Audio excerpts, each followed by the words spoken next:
if you want to work remote, I think there's a lot of opportunity. I think one of the biggest things is just like skill development, right? Like there's a bunch of skills out there that if you know how to do, like your ability to work remote, it becomes very easy. So like the thing that I learned how to do is digital advertising and marketing.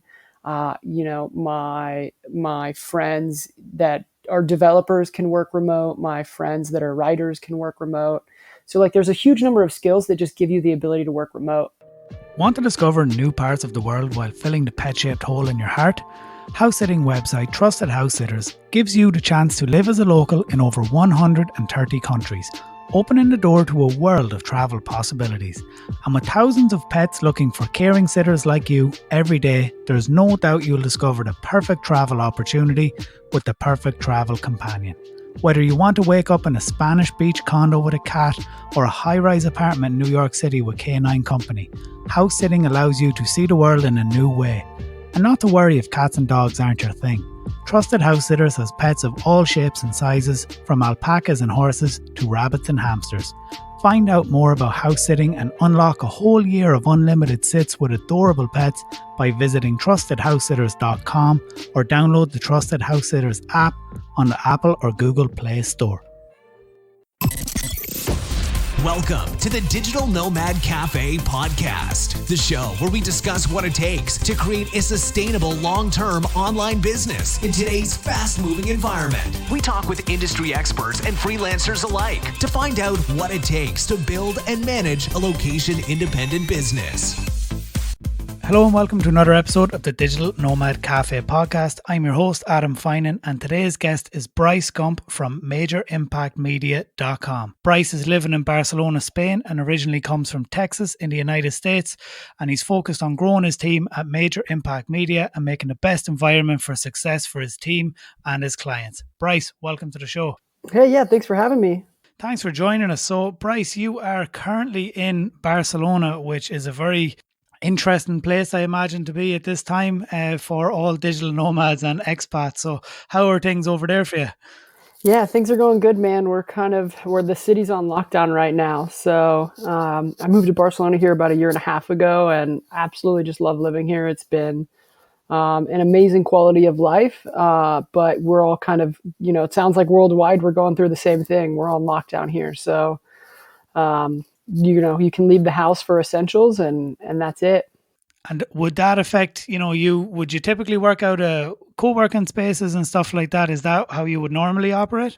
Yeah. So normally I would be at a co-working space that's right down the street from my house, just about a 5-minute walk. But for the next couple of weeks, we're all working from home. So thank God for working remote. It hasn't been a huge hit for me and the team. Like we've been able to just, work from home and keep doing what we always do. I feel a lot of gratitude that we have that going, because a lot of people are not able to work right now because they don't have remote work. That's it. I mean, in Ireland, I believe there's been like 140,000 people's jobs have been affected. I know people who've been let go, and people who work in, let's say, front of house positions, and it's going to be a difficult time. And like you're saying, I'm very grateful too. I'm grateful that I can work remote and that I don't have to be majorly impacted. I don't have to travel. So I guess we're in the fortunate bunch. But before there was any virus or any issue, I was an advocate for promoting remote work and companies that can do it, helping people. But of course, there's always going to be people who do jobs that can't be. Like I have lots of friends who are builders and carpenters and painters, and like a lot of my mates would be building related jobs. So I mean, they can't work from home, ever, because that's just the nature of it. So look, Brice, let's wind it back a little bit. So looking over your website is MajorImpactMedia.com, and it says that you finished school in 2012 and then you started getting into running eBay and selling stuff online, doing a bit of e-commerce. So it sounds like you were quite entrepreneurial right from a younger age. Yeah. So my first introduction with selling stuff online, that was actually a friend of mine's eBay store, and he hired me to help him run it. And that was the first time I ever got to see like how people were selling stuff on the internet. while I was in college, he actually just paid my rent every month for me to help him ship stuff and list stuff on eBay. But like through that experience, I saw kind of how this kind of online business worked. Like at the time, our biggest way to make sales was to figure out how to like rank stuff on eBay to become the number one SEO for listing. And eBay. yeah, like to become the number one listing. And so that was a really cool experience. But the challenge that we always dealt with was that we had to ship these products to people. So we had a living room full of inventory, and we would have to deal with shipping, and packages would get lost and all this stuff. That was a little frustrating. And then when I got done with college, came across some people who were selling digital products online. And that was super interesting for me because they were still selling stuff on the internet, but they had removed that whole process of inventory and shipping and dealing with products not working when they get there. Because we were selling used electronics on eBay, so sometimes the products wouldn't work. But like all that was solved when people were selling like digital ebooks at the time, and then starting to get into digital courses. And so that's how I like really dove into the online world right after college. I was a bartender through college, and I got done and realized that probably wasn't going to be like a solid career. So I started like doing some projects with people online and like helping them with their websites and helping them with stuff. And that just kind of snowballed into what I do today. Yeah, it's I did the same. I worked in a nightclub in Galway in Ireland called Central Park Nightclub when I was a younger man and going through college. So very similar situation, and then left and went traveling myself. I ended up going to Spain, Salou, which is not far from Barcelona, and living there for a little while. So I guess good to see. So you were looking forward and looking at the online, and that was where you seen opportunity, I guess. Yeah, I think that, part of what helped me get started was I just saw this big opportunity I started working with local businesses was really like my first set of clients, because a lot of them just didn't have the technical ability to put up websites and do some really basic stuff around, promoting their website with, just like even getting it listed on Google or adding new content to their website. And that was kind of the first couple of projects that I ever did.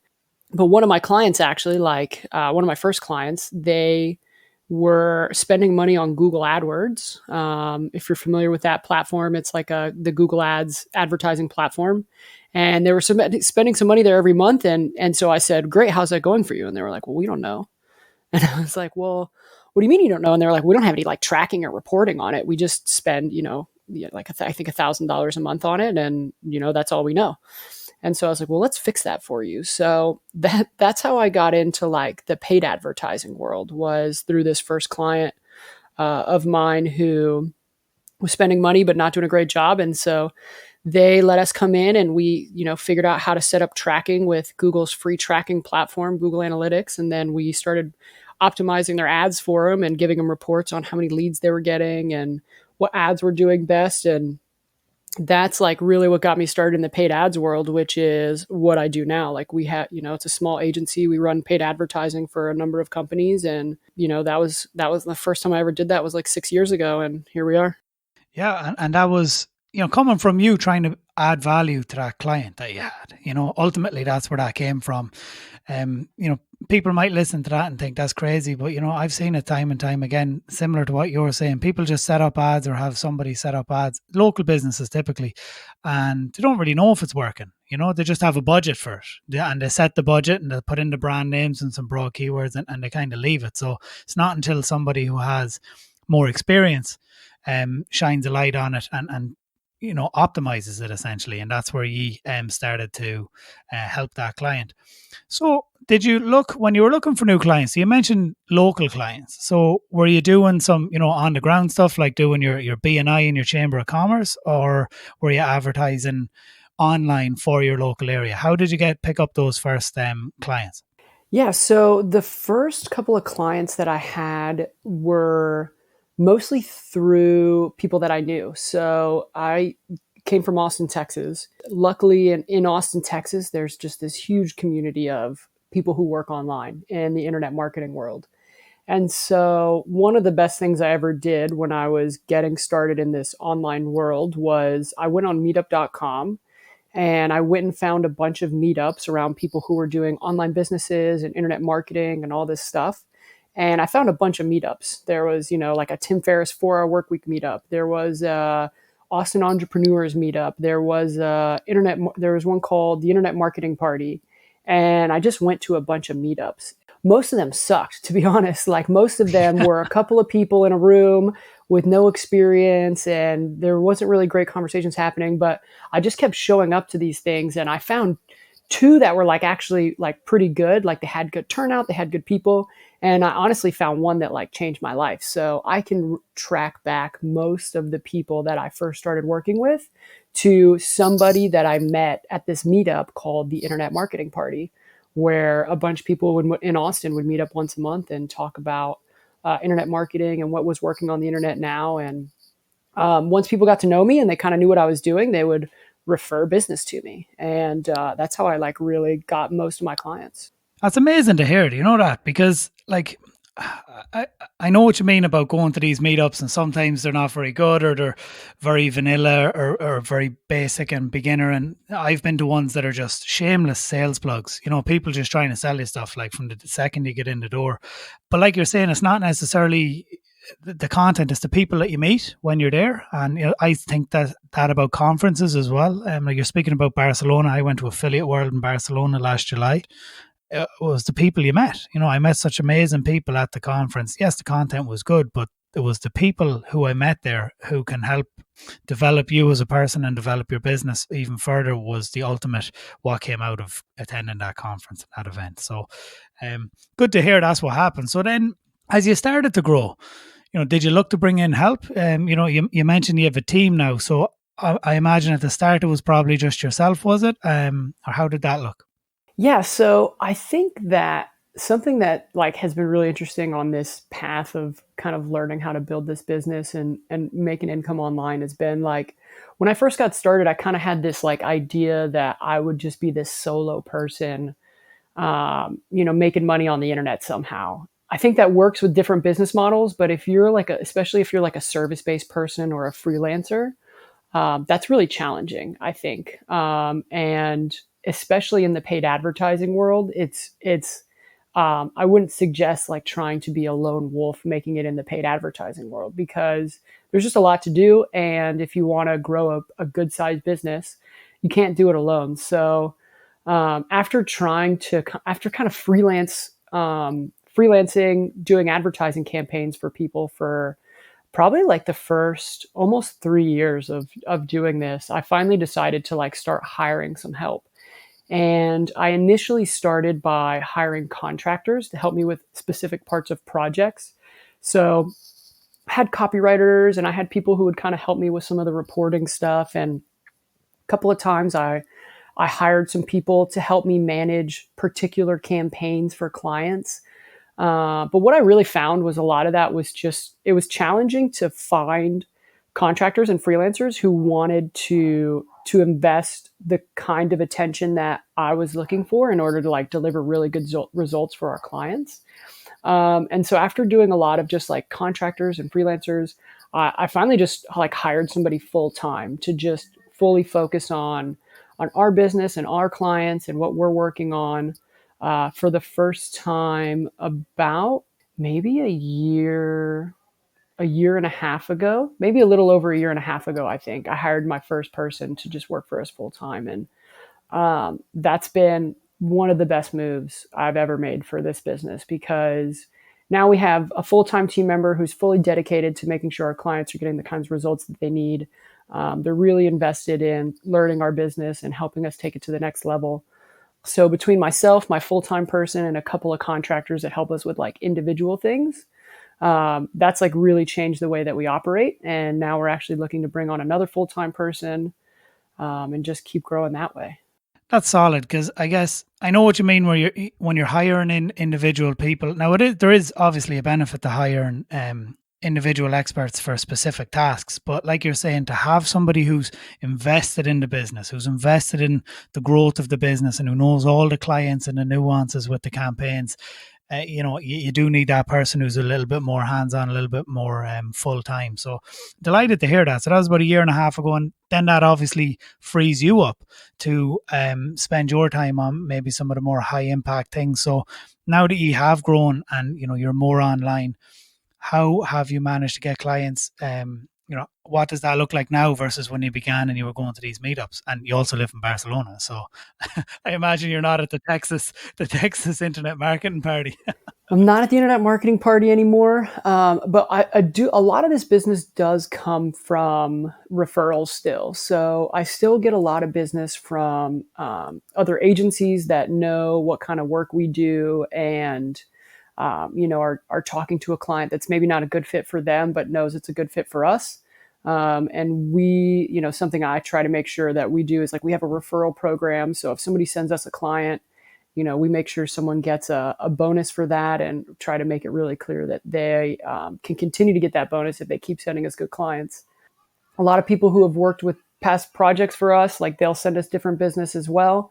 And then like part of what I'm working on doing now, and this is like a 2020 goal for me, is for us to really start to build out like an online presence. Cause that's not something we've really done. I've got a couple of clients from having a website, but it's just like really competitive out there. And we just kind of had a standalone website for a long time that people could go to and sign up from, but we didn't really like try to like do content or drive any traffic to that. But now that we are building the business and kind of trying to grow it to, a bigger team, like we do want to start getting that going. So this year I've got a writer. So just like you said, yeah, it's like, we have a number of contractors we work with on particular things. So I've got a writer that does some work for us, and I've got a video editor that started helping us out doing some stuff. So we're working on like building that content machine out now so that 3-4 years from now, we have a reputation for providing a lot of really valuable content in the marketplace around paid advertising. Yeah, that seems to be, that's the way to do it these days, isn't it? To create this content, the video, the audio, the text, the images, and that's what will make you stand out as the expert in the marketplace. You do have a podcast, so, we're going to jump in here and mention this as well. It's called the Build It Online Podcast, and you run it with Mike Sebastian. So how did that come about, and how long have you been doing that for? Yeah, so Mike is a buddy of mine that we're like internet buddies. We met working on a project for a client and became really good friends. And I've only met him, I think, twice in person, but we talk all the time. Run a podcast.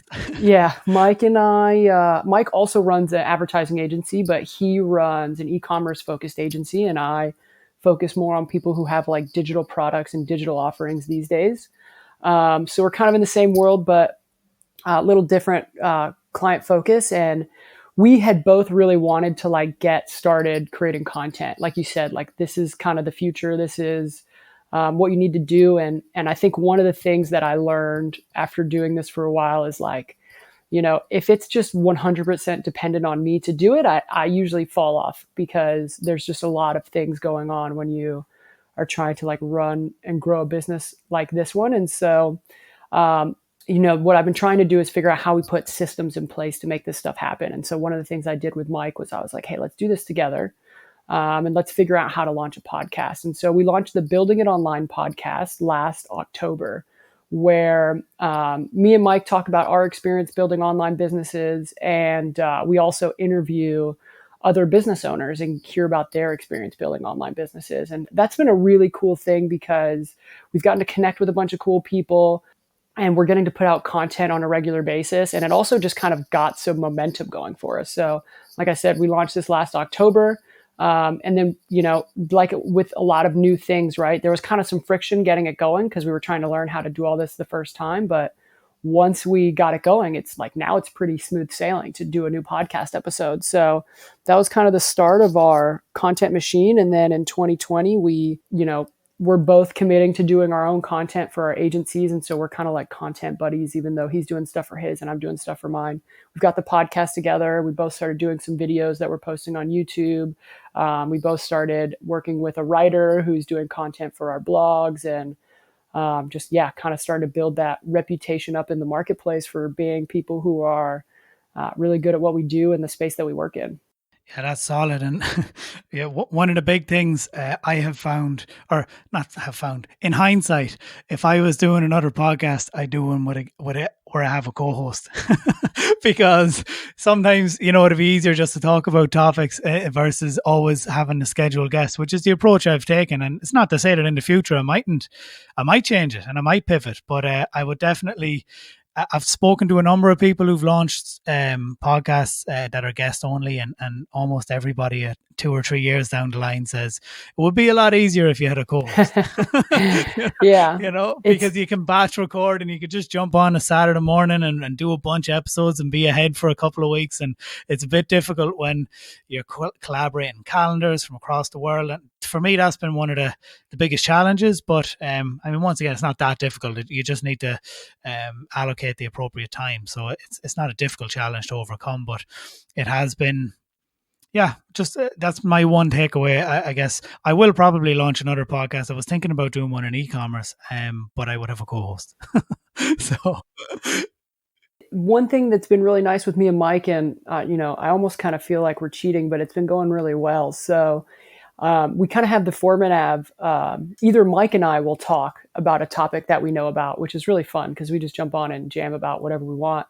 And then if we do an interview, instead of trying to coordinate 3 people's schedules, either Mike will interview them or I will interview them, but we won't try to coordinate everyone's schedule. So we really just we're way ahead on content because between the two of us, we're just able to interview a bunch of people, do a bunch of episodes together, talk about stuff we really love and meet really cool people. And it's been super good. So, and yeah, actually kind of like we were saying, now that we've gotten the system down, I'm getting ready to launch a new podcast, because this one we've been interviewing people who are online entrepreneurs, and it's been super cool to connect with people building online businesses. And we really kind of take the focus of sharing, what it's like to run an online business from a high level. And now that I've seen, now that we know how to launch a podcast, we're like, why don't we do another one of these? We'll do it just about advertising. We'll do it just in our space. And that becomes just a new content machine for us. So now that, like I said, now that we've kind of gotten in the flow of I resisted doing content for so long. And I think it was partly because I didn't know what content was easiest for me. Writing takes me forever. I'm a really slow writer. I feel like I can write good, but it takes me a while. Video, I enjoy doing, but I didn't in the beginning. And it's a cumbersome thing to get the right shot and set up video equipment and find an editor and do all this stuff. Podcasting, I have found, is just kind of something that works great for me. I can jump on a podcast and talk for hours. Yeah, here we are. I'm in Ireland. You're in Spain. Self-isolated, talking on a podcast. Still doing it.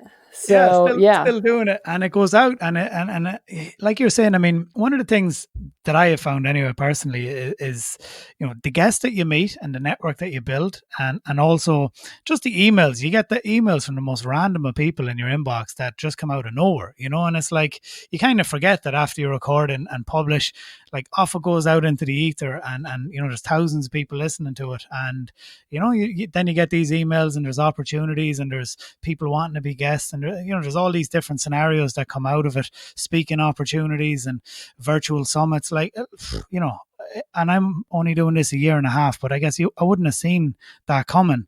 But slowly but surely things start to build, and it starts to be a benefit. Yeah. Something somebody told me before as well, which I thought was really good, is if you have a service-based business like yours, it's very specific, that you should interview your dream clients. You know what I mean? Mm-hmm. So set up a podcast, even if you have a separate one, like you're saying, but have one podcast that's solely directed at interviewing your dream clients. And you might find it difficult to get these people on the phone, to get them to have demos with you, all these sorts of things. But to get them on a podcast is fairly, I would say 90% success rate when you pitch people for podcast episodes. Most people want to come on because they want to, talk about their business, share their story, share their journey. It's a lot easier to get somebody on a podcast, and then following the podcast after you have some rapport, then you pitch them. So there's a guy. You're right. No, I know some people who do exactly that. Yeah, there was a guy who I can't remember his name, but I have him lined up to come on as a podcast guest. But that's his entire business, is helping people set up podcasts that operate exactly like this. So they have the whole framework and everything. But when he explained it to me, I was like, God, that's really smart. So if I was to have a very specific service based business, I would definitely be taking that approach. So look, let's talk a little bit about, managing a global team. So, you have a small but lean team, and you're based in Barcelona. Are your team distributed around the world, or do they come and join you in a co-working space down there in Barcelona?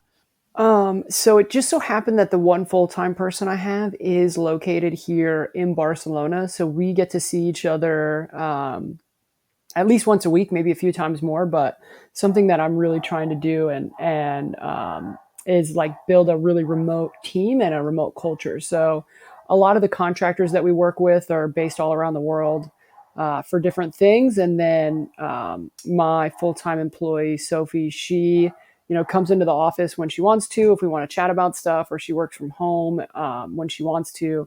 Right now, we're all working from home here in Barcelona, and it's been really smooth for us to just transition right to it. It hasn't given us any hiccups because we're really used to working in this environment. And so it was definitely a process to learn how to do all this, because like coming from the background of bartending, like I didn't know anything about what it really takes to run a business efficiently or run projects and all that stuff. So over time, we've just through trial and error and learning stuff, figured out like what tools to use best, how to manage projects. I think that's just a lot of, especially running a service-based business. It's like, how do you efficiently deliver results? There's so many companies that do the same thing, but a lot of companies are really bad at it because they can't be efficient. And so something we try to do is just be super efficient, get everything done, make it really easy for the employees that work with us. If we have a contractor come on to do something, everything's super spelled out. They don't have to figure anything out on their own time. Like they just know exactly what they need to do because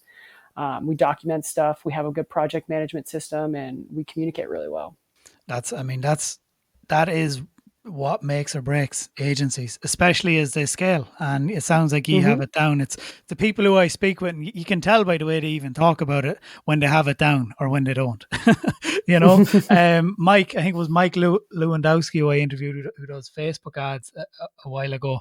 And, he's very, you could just tell by him that they're super efficient in what they do. And like you're saying, having a good onboarding process, making it easy to bring these people in, get the campaign started, get the info that you need, and having the right tools and softwares in place, it just makes your team more efficient, and overall then that leads to better results for the client and satisfaction for your team too, because they're not chasing you looking for bits and bobs of all sorts of things. What do I do here? What do I do there?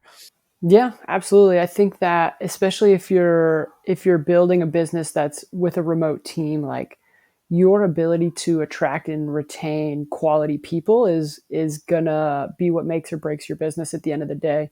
Like attracting quality clients and attracting quality team members. And so if you're not able to bring people on board and give them good, solid work and let them know how they're doing a good job and give them the ability to do their job well, like you're going to struggle to retain people. But I think that, like, again, just through trial and error, we figured out, like what our project management system needs to look like, what our company knowledge base needs to look like, and how to communicate. And I think that like has made things much smoother. And what sort of tools do you use to help run your business?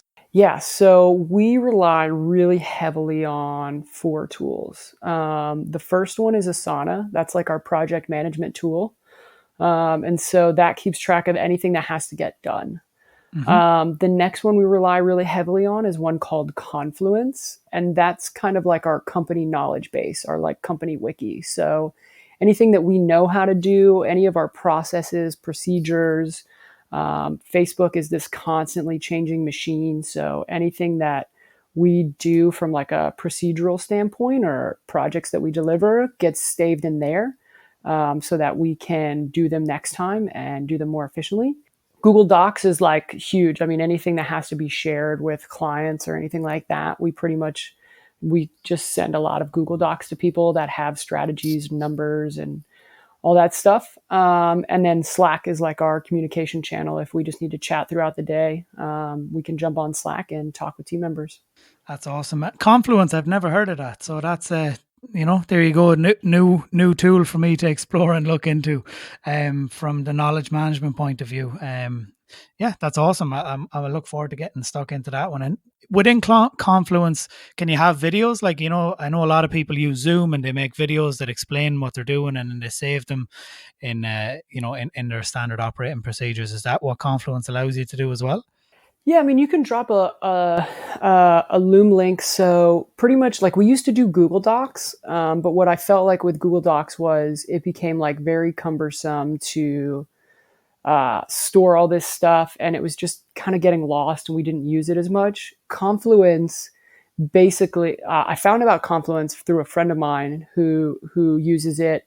And then when I decided to make the move I was talking with a guy at one of my co-working spaces, and he was a developer for a big company that had like a banking app, and they had like, 100 some employees, and they all used Confluence to be like a remote team. And so I was like, wow, this thing can really handle a lot of information and a lot of data and still be manageable. So much like Google Docs, you just have pages where you can store everything, but it's way more visual. It's way more easy to navigate. You can link stuff together. You can have images, videos all stored in there. So it's really just like, like if we have client calls, the notes go in Confluence. If anything that's like an internal team thing that we need to know and reference, it goes in there, and then it automatically tracks changes over time, and people can comment in there and all that stuff. So we're able to like really easily store, how we do things as a company. And that's been something that we've like really focused a lot on building up. It sounds super good, and I look forward to exploring it. So, Brice, I appreciate you taking the time to come on today. We're just coming towards the end of the episode. So, for anybody who's listening to this who is sitting, maybe they are over there in America, they're over in Texas, and they're listening in, and they would like to create a business and create a lifestyle that allowed them to work online and travel and be remote. What would be your tips for somebody who's in that position right now? Yeah, I think there's like a huge opportunity, and we're seeing a major shift in what kind of work people are going to be doing in the future. And so if you want to work remote, I think there's a lot of opportunity. I think one of the biggest things is just like skill development, right? Like there's a bunch of skills out there that if you know how to do, like your ability to work remote, it becomes very easy. So like the thing that I learned how to do is digital advertising and marketing. My friends that are developers can work remote. My friends that are writers can work remote. So like there's a huge number of skills that just give you the ability to work remote. So I think getting started there is a really good idea. I think if you want to work remote, like there's one thing actually I wish I would have done, maybe not wish I would have done differently, would have done differently in hindsight, is if you want to start a business, work remote, do something online, you already are clear about what it does, I would go work for somebody that does that for like a year, because you can learn so much getting to see how someone that owns a business that you want to be running operates, and take that to what you're doing. Because I kind of figured all this out on my own, and I think that actually slowed down my growth curve, right? Because I had to figure out, how to be a marketer and run a business all at the same time. So I think that's a really good idea, is just like know what you want to do, go find a job doing exactly that, work there for a year, and then move on.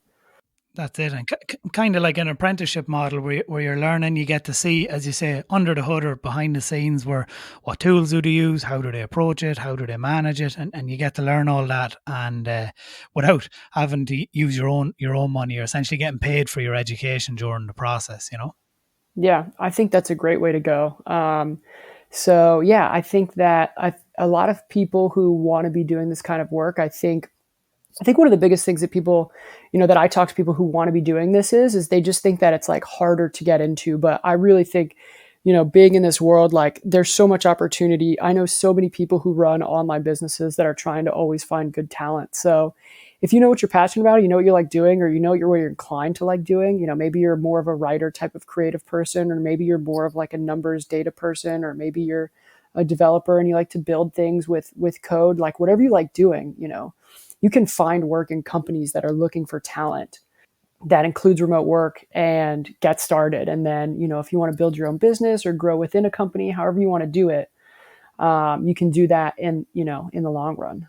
That's it, Brice. I'm on your page there with regards to that, especially around doing the apprenticeship option and, having the skills. These things change over time, and there are certain skills that are more desirable if you're looking to get into this sort of work. So, Brice, thank you for taking the time for joining us. Where can people find you online if they were looking to speak with you? Yeah, so my website is majorimpactmedia.com. That's the agency stuff. So if you want to learn about advertising or anything we're doing there, you can check that out. Building It Online podcast is the podcast I have on iTunes. And then if you go to my website, I've got all the social medias there, and I'm at my computer pretty much all day, every day during the week. So you can reach out to me on the social medias, and I'll get right back to you. Amazing. Thank you, Brice, and thank you to all the listeners for tuning in. Yeah, thanks for having me. Have a good one. Take care. Thank you for listening to the Digital Nomad Cafe podcast. Head over to the website to access the resources and links mentioned in today's episode at digitalnomadcafe.com.